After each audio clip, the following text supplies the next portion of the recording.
life, fundamental principles, philosophy, What is and what is not true. those who know themselves. Being better every single day.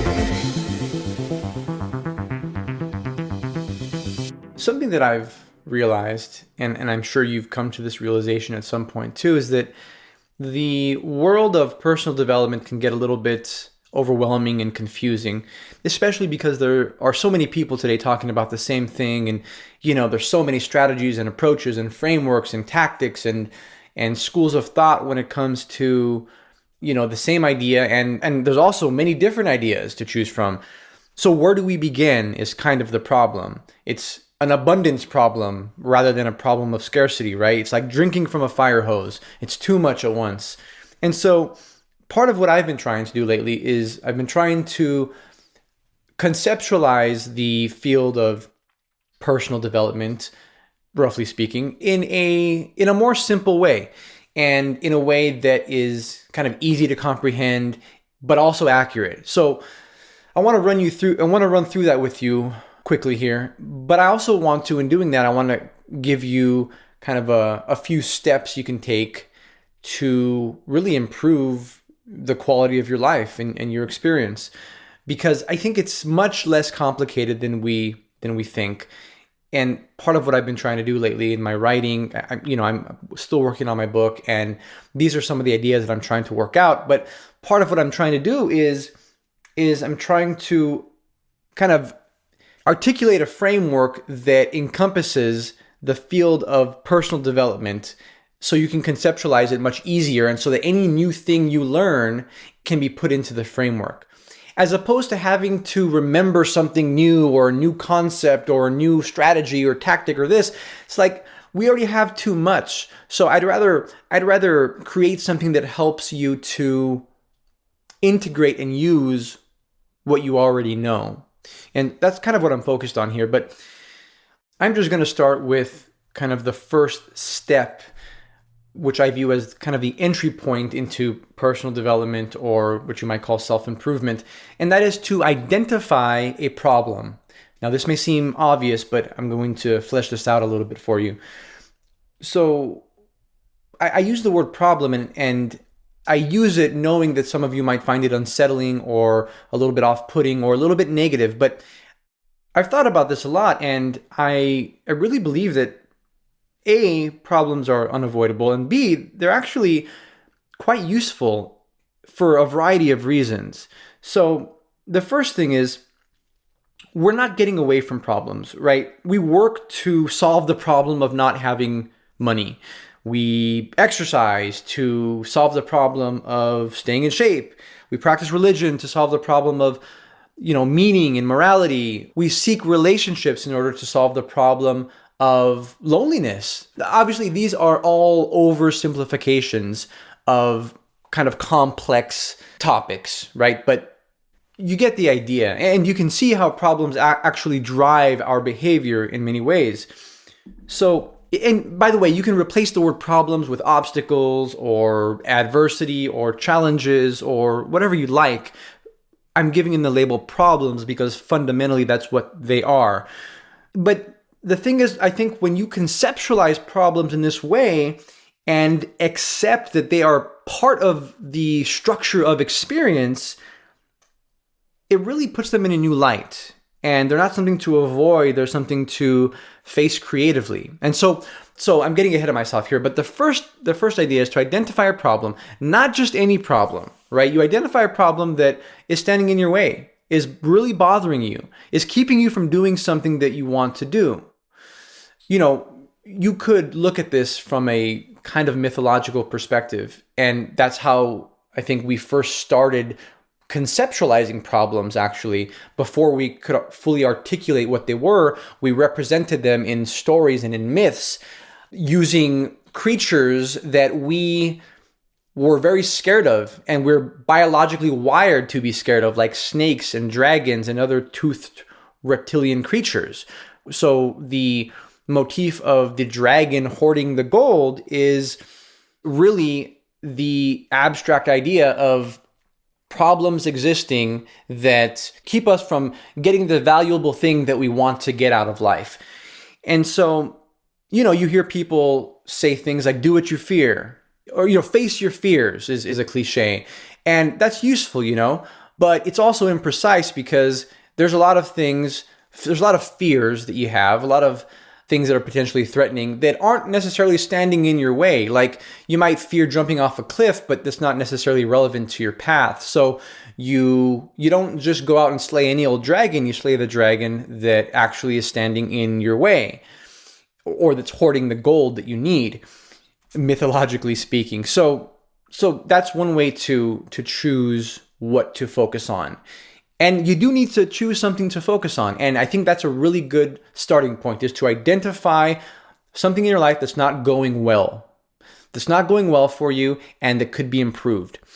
And this is fundamentally the path to enlightenment, or to personal development, to manifesting your fullest potential. And Carl Jung pointed this out, the famous Swiss psychologist. He pointed this out. He translated an old alchemical dictum, which was something like, that which you most need will be found where you least want to look. And that's this idea. This is an idea that's actually a hallmark of psychoanalytic theory, which is that the way we become stronger and more courageous and grow as a person is by voluntarily facing the things that are standing in our way, that scare us, that disgust us, that threaten us. That's the core idea at the heart, I think, of personal development. And it's also represented by the hero's journey, because remember I talked about this dragon hoarding the gold motif. And something I learned from people like Joseph Campbell and Jordan Peterson, and people who talk about these kind of archetypal motifs, is that the hero's journey is another way that we've represented this idea of facing problems throughout humanity. It's the oldest story that we know of, is the hero's journey. It's where the individual has a call to adventure, and he or she faces the thing that is most ugly, that's threatening the community, that is a problem for this individual, and learns a lot of lessons along the way, confronts chaos, but defeats it, and brings back the gold, or brings back the benefits and shares them with the community, and he himself is transformed as a result. And this is what we do every day. We don't necessarily do it on a grand scale like that, but we do it on micro scales. Anything can be a dragon. Anything can be a snake. Like, even the pile of paperwork you have on your desk that you don't even want to look at because it's been taunting you for weeks, that's a kind of a pile of snakes, in a sense. But if you face that voluntarily, and if you confront that, you're that much better. And in fact, that's not only a useful thing to do, it's the very thing you need to do, is look at the weak points, look at the places where your life is actually likely to unravel in a way that you don't want it to, and that would be destructive. And we all know these things, right? We all know where our weak points are.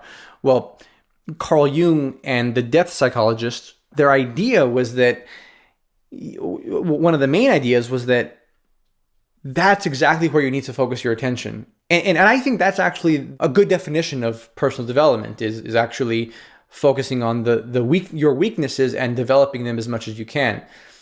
There's the other side of the debate that says, you should leverage your strengths. And I think that's true. I think the balance point is you leverage your strengths when it comes to choosing a career and choosing a path in life, because of course you'll be more successful doing that. But when it comes to developing yourself and manifesting your potential, you want to work on your weaknesses. You want to identify the areas in your life that are not where you want them to be, that they're not in order, and you need to work on them to the degree that you can. And those will typically map onto, like your internal personality traits or character traits that are underdeveloped.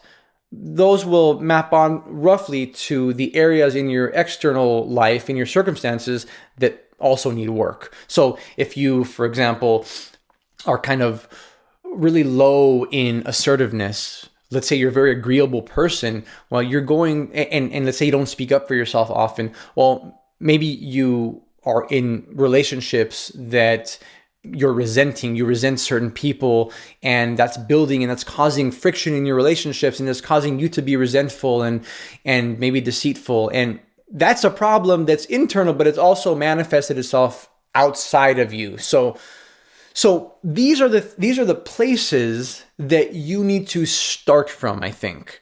I think that it's the most useful way to begin your journey of personal development is to identify the weakest points, identify the problems in your life, the challenges that you face, kind of the low-hanging fruit, and work on those. Okay, but you don't just work on them willy-nilly. This is kind of where I want to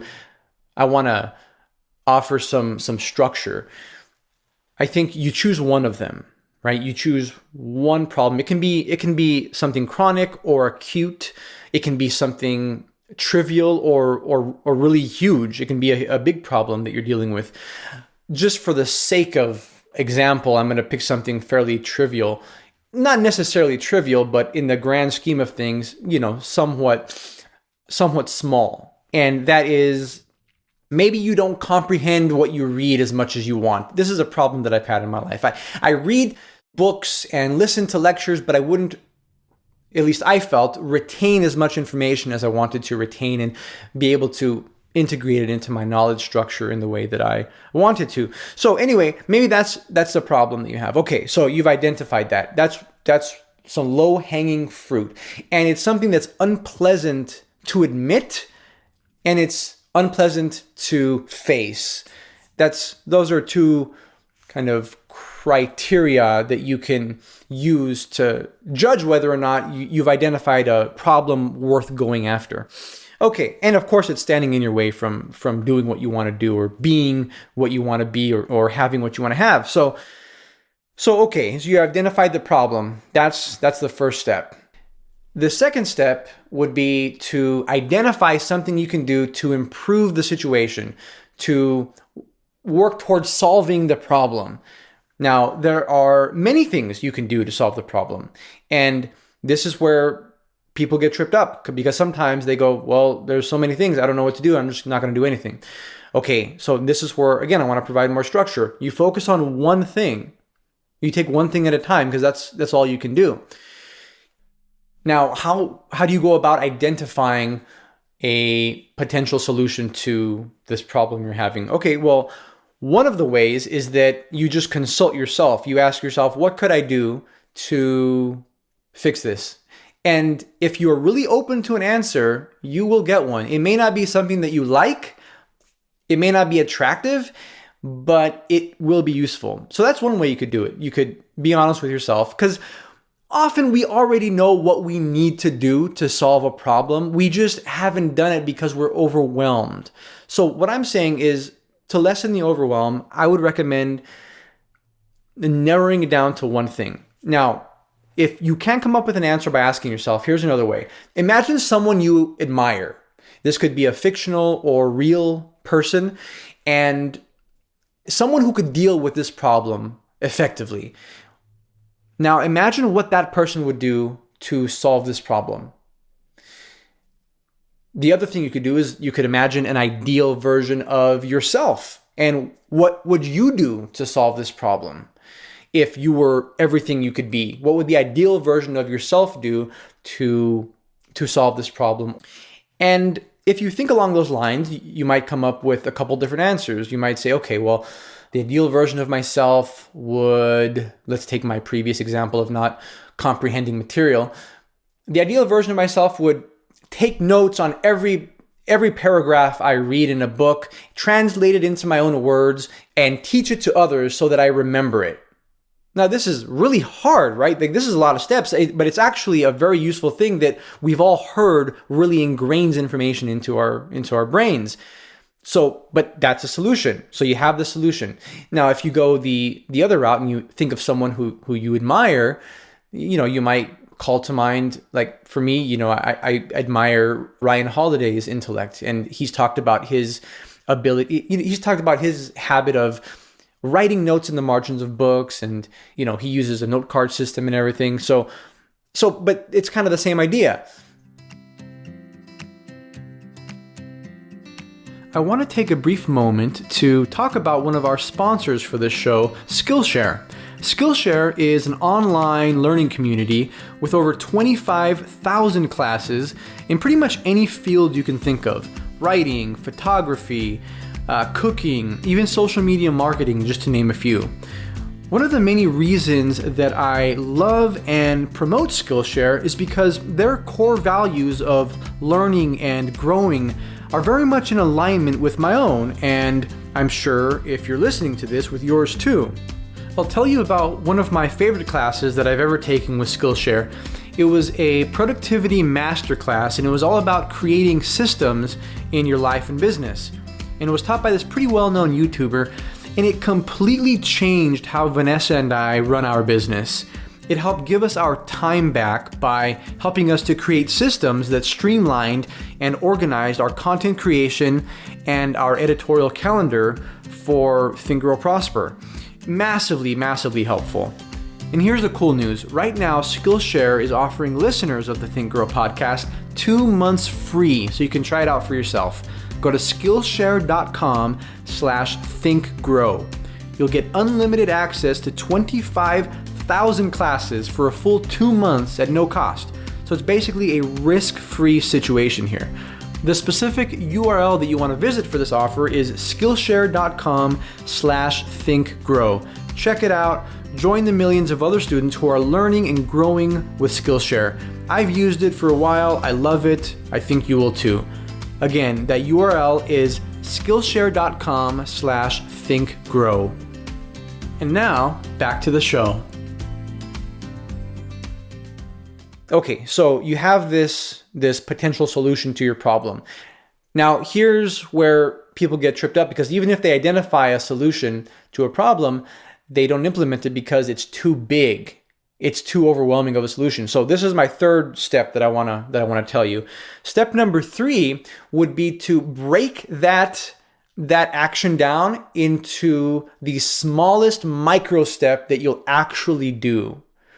And this is really important because when you are confronting your dragons, let's say, when you're trying to transform chaos into order, I'm purposely using metaphorical language because I think it's interesting to look at this process from multiple levels of analysis. I think it's an interesting and useful thing to do. But anyway, what you're doing is confronting chaos itself, and you can't take it down all at once, right? It's too big.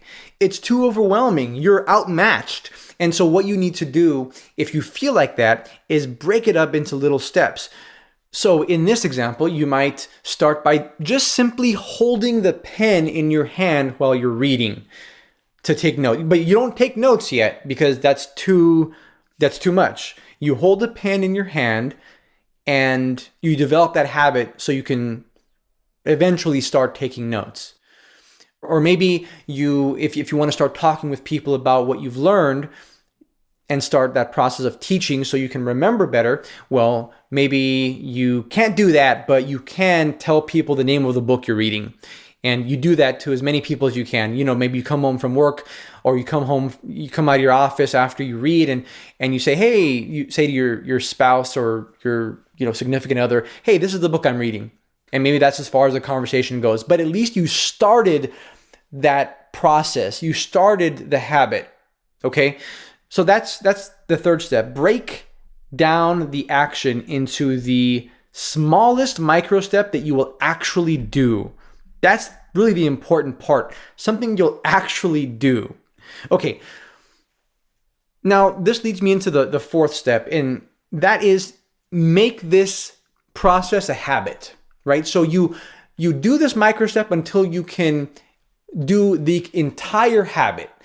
You hold the pen in your hand until you actually get bored of that, and you say, okay, well, I think I can manage taking notes on maybe a couple pages or a couple ideas that I find interesting and translating them into my own words.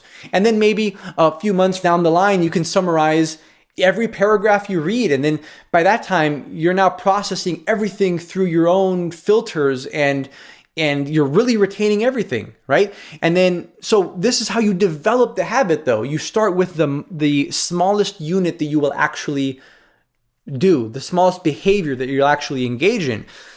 And what I realized actually, this is really important, is that every behavior change comes down to habits. That seems like such an obvious thing. It seems like such a trite thing to even utter. But if you're in a place where you feel stuck, or you feel like you're not the person you want to be, or you feel like your life's a little bit out of control, it's comforting to know that when you get down to the very, very fine resolution level of what it takes to change, all it is developing micro habits daily.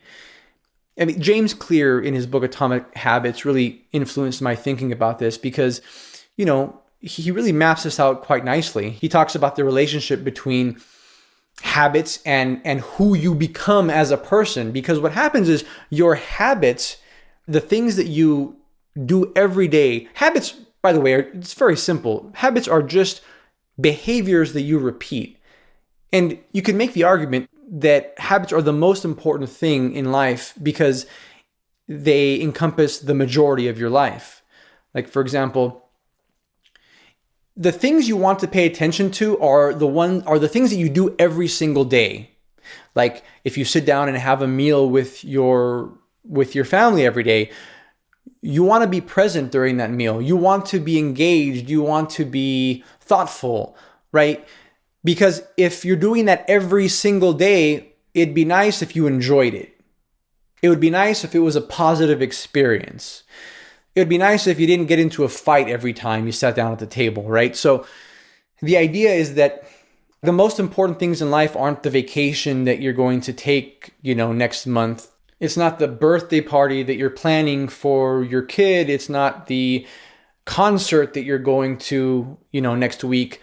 Like these are one-time events or events that happen only occasionally.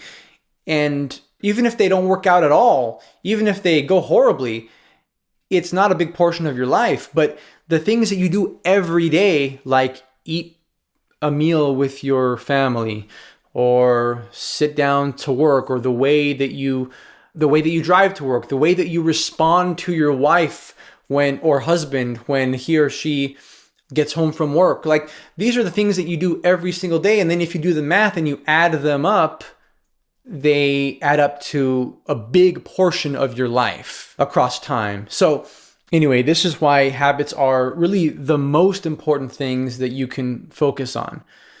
And so the idea would be to get to a place where you are, when the problem arises that you've identified, you respond in this predetermined way with the habit you've identified that will solve the problem.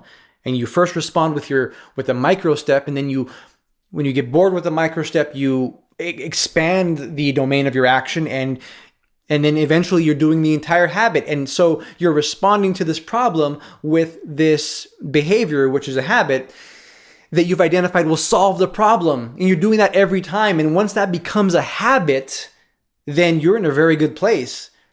Because now you've identified a system for solving this problem, right? At least one aspect of it. Now, I think habits are just systematized ways to solve problems. That's actually one way you can look at habits. They're systems for problem solving, especially those problems that we encounter regularly. So anyway, that's a really good use of habits. And the other thing that habits do is they develop your character, right? So step 5 is to repeat this process for all the other problems in your life, right? And you can even repeat it for the same problem, just implement a new solution. And so that's the whole idea. The whole process of personal development is to identify the problems in your life that are holding you back, and then to identify their solutions and implement those solutions as habits and establish them as habits across time so that you have a systematized way of actually dealing with the problems that you face on a regular basis. That's it in a nutshell. And the benefit of this, and I think at the bottom, what we're actually all pursuing is a transformation in our character. Because when you implement a habit consistently, let's say you go running consistently, well, you've actually become something different. You're not just running, you are a runner. And in fact, you haven't just done something different and become a runner, you've also developed the character trait of conscientiousness and consistency. So you've become more consistent and more conscientious. And that's a really useful thing. And so habits actually shape who you become. And I really think that at bottom, what we're doing when we're trying to improve ourselves or develop ourselves personally is we're really trying to transform our character.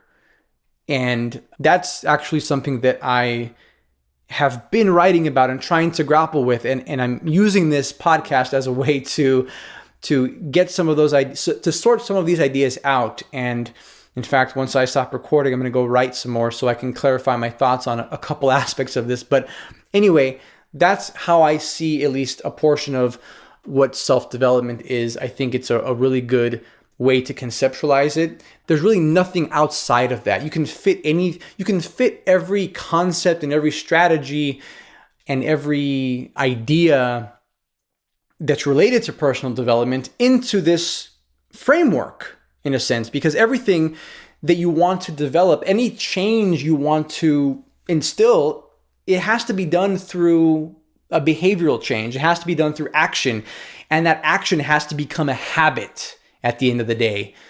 And so I guess the take-home message is that the process of changing yourself is fundamentally the process of establishing new habits, and vice versa. So there you have it. Hope you find that useful, and let me know what you think.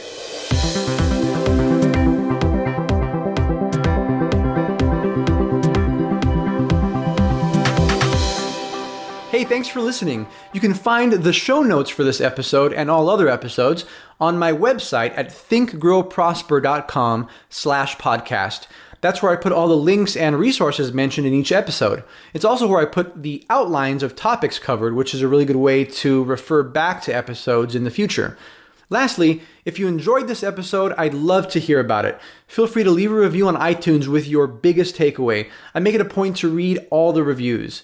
You can also screenshot this episode and share it to your social media along with something you learned or found interesting. And tag me in your post because I'd love to see what you found interesting. Say hi and thank you for your support.